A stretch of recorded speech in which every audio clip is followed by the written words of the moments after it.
6 mois après l'accident de la route provoqué par Pierre Palmade, alors sous l'emprise de stupéfiants, en Seine-et-Marne, le Parisien retrace la soirée du comédien, ce dimanche 13 août.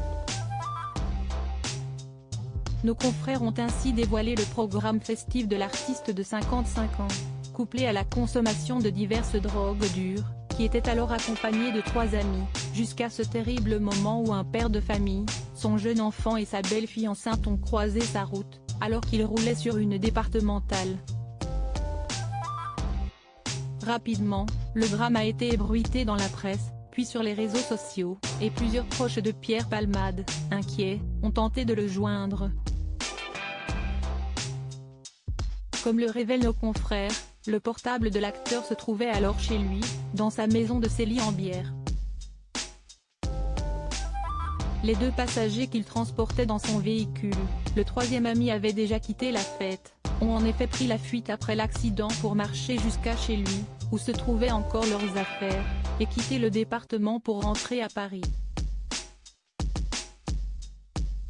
Sur le téléphone du comédien, laissé sur la table de la cuisine, des messages ont été laissés par son ami François Rollin, acteur et humoriste de 70 ans que l'on a pu voir dans la série télévisée Kaamelott. L'autre personnalité à avoir eu une pensée pour lui, alors que la terrible nouvelle avait été annoncée dans les médias, est l'auteur-compositeur Pat Chigara, que l'on avait notamment découvert dans les années 2000 lorsqu'il avait participé à la Star Academy. Alors que Pierre Palmade a été transporté à l'hôpital du Kremlin-Bicêtre, dans le Val-de-Marne, puis placé en service de réanimation, la personne s'occupant de faire le ménage chez l'artiste s'est rendue, samedi 11 février peu après 7 h du matin, à son domicile de Célie-en-Bière. Supérieur à Pierre Palmade, Muriel Robin, Michel Larocque, Véronique Sanson.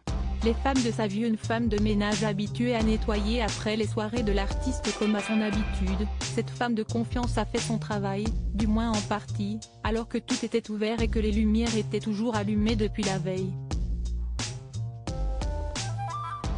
Il y avait une ambiance particulière dans la maison, a-t-elle confié aux policiers, en expliquant s'être contentée de rassembler des affaires dans la chambre des invités.